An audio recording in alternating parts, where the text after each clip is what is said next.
Hi, Kirsten. Hi, Terry. How are you? Oh, I'm just great today and having a dinner party tonight. So the house is filled with amazing smells and it's awesome. Oh, I wish I could I love smell it. I wish I could smell it right now. Yeah. That's one thing they haven't developed yet. But thank you so much for being my guest today. And I know so much about you, but I'm honored to do this interview with you for the Choose Courage movement. So, first of all, you're welcome. But tell our audience a little bit about you first, and then I have a couple questions for you about courage. Okay. So I live in Park City, Utah. I've known you, Terry, for quite a few years now, and have enjoyed watching your investigation of different aspects of women's courage and anybody's courage, really, which has been really fun to watch. So I am a mother of 3 kids. I have 4 businesses. And actually back to 3 because I just sold one of them yesterday. So that was a really fun development. And I typically most of my work is done in the world of wine education. And I also have a company that does gifting of beautiful items for people that are going through challenging times, really female focused. And I love that. What's the name? Just put a shout out, please. Yeah. thank you, Terry. It's Uplift Gift is one of the companies. And then I'm just starting an interesting foray, which we'll talk about in a second as to why I'm here, but I'm doing a new company called aheadoftheend.org, and it's about getting ahead of the end of your life and making sure that you got not only all your legal ducks in a row and your medical ducks in a row, but also have you live the life you want to live by the time that you're in bed, hopefully with your family around you and exiting to an interesting other plane. So that's what I'm working on now. Wow, I think that touched me deeply because, as you know, we've both been through a lot with our parents and Alzheimer's. And I think it does make you think about these things. I can't wait to hear what you are doing with this because, this is what we're talking about. It takes courage to live a life that you really want to live. And do we need to wait till we've been given a death sentence or something else, or we're retired? And so, it's a courageous act to start thinking about it ahead of time and not wait. So I can't wait to share that with the group once you have it more put together, I guess. Okay, so first of all, are you ready for the questions? I am ready. Okay. And I know you well, but I want you to answer this in a new moment in time. Do you see yourself as courageous? I do. I see myself as courageous. What I see myself is a really good user of courage, which I consider a tool. And so I've used courage as a tool in my life quite a few times that I can recall, in a moment, that I was able to use courage to learn, to advance, to use leverage to learn more about myself as a person. So, do you want examples? Yes, please, okay? Please. And Kirsten, another question on top of this is: did you identify it as courage at the time? Oh, wow, that's an interesting question too. Okay, so I'll give you 3 examples. One's from my past, one's from recent, and then one's from really recent. So when I was in high school, I was running for ASB president, and I had been at the school for 5 years. I was a shoo-in for the ASB president of this school. And yet there was a gentleman, a young man, Fitz, who had started at our school as a junior. And he was this cool dude, cartoonist. Like he was the kind of guy that like at Disneyland, he could just sketch people. So everyone loved him because he would do our teachers and then we'd ask him, to show it. Oh, it was so fun to be around him.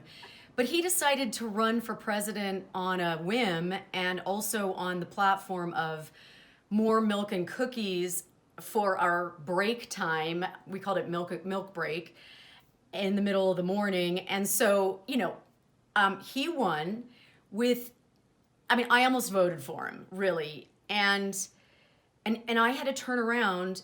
I didn't expect to lose, I have to say. I didn't know I was using courage. So there's the answer to that question. But I had to turn around and basically once I found out I had lost, I had to give a speech about 20 minutes later in order to get a lesser position on the council. I hadn't thought about that. I thought I was going to win. And so I had to turn around. I had to formulate a speech quickly. And then I had to get up in front of people who had just dissed me and say, I know you just dissed me, and I'll support Fitz, but I'd like to do that in a leadership role with the school. So I didn't see it as courage, but what I did see it as is a moment to learn about what I could do without any planning, without any rehearsal, but just get up in front of people and talk. So that was my first one. My second was when I got cancer and I was going through radiation at one point and I had to go to the hospital every day for 6 weeks. And I didn't want to tie the feeling of dread to this visit at the hospital. I needed something positive to hang my hat on every day when I was going to the hospital.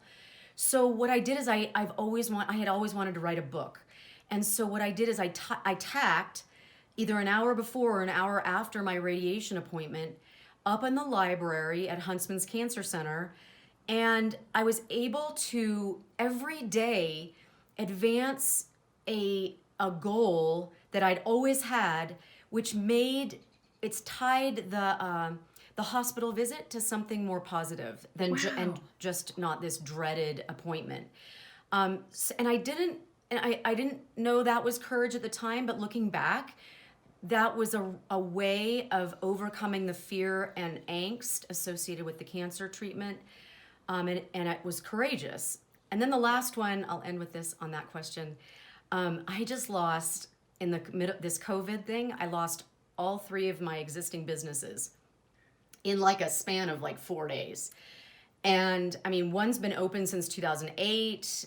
One was open in 2012 and one was opened in 2015. And when I say lost, I don't mean like they were completely wiped from the face of the earth, but they were gone in terms of any income.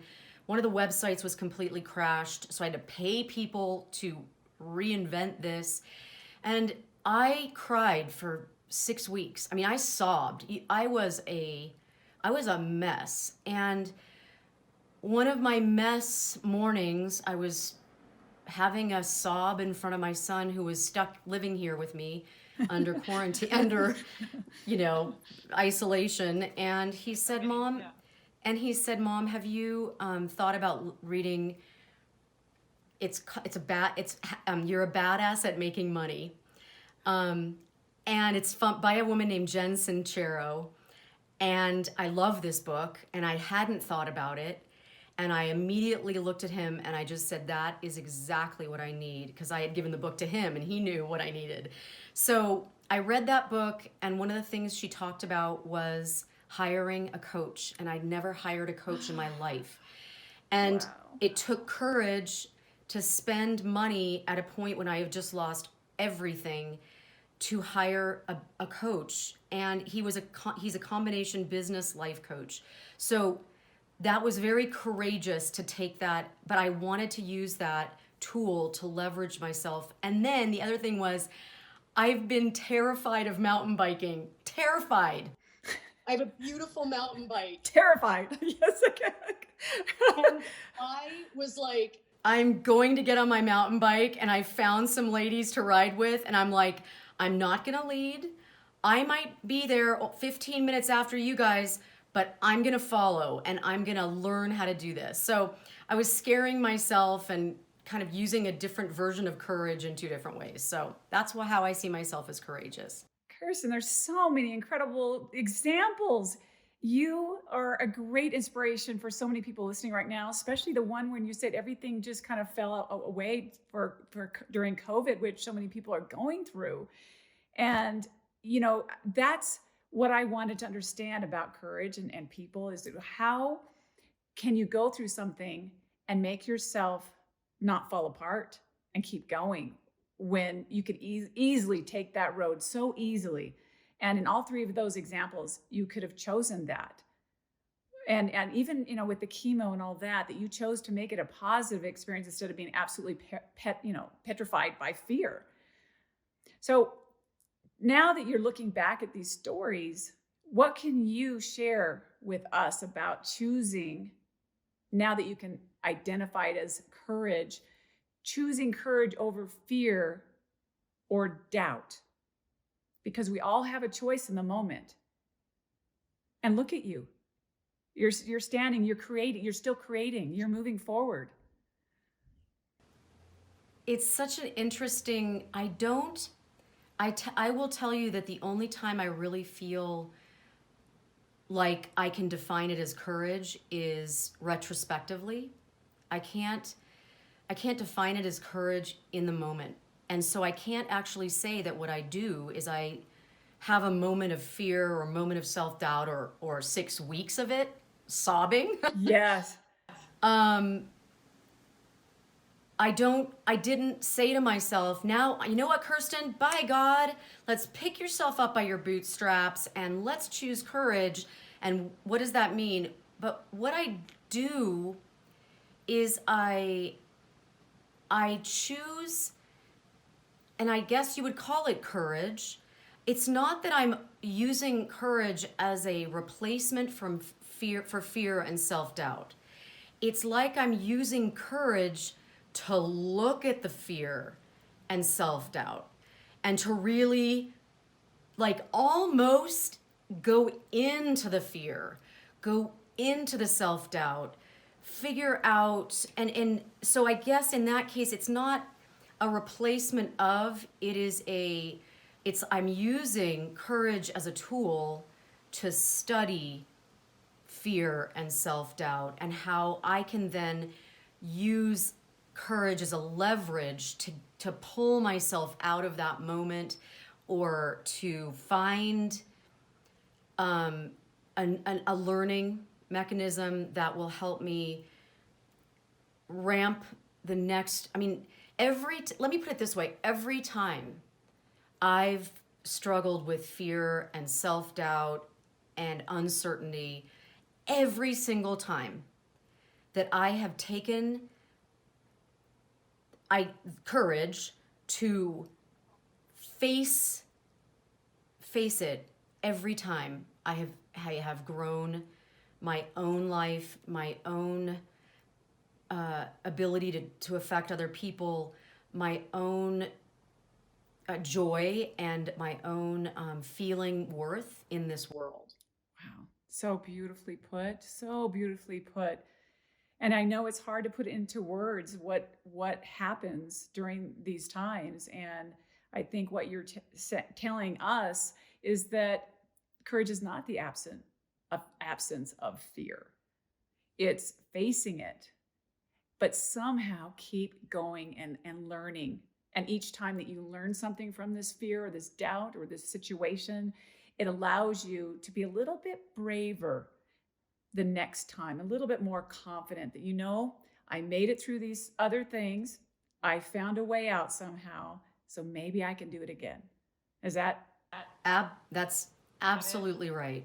And each time I haven't just made my way through to what my previous life was. It's like I was able to raise my whatever was going on in my life to a new level, a higher level. But true, it is a matter of taking the courage to face what is the most scary at that time.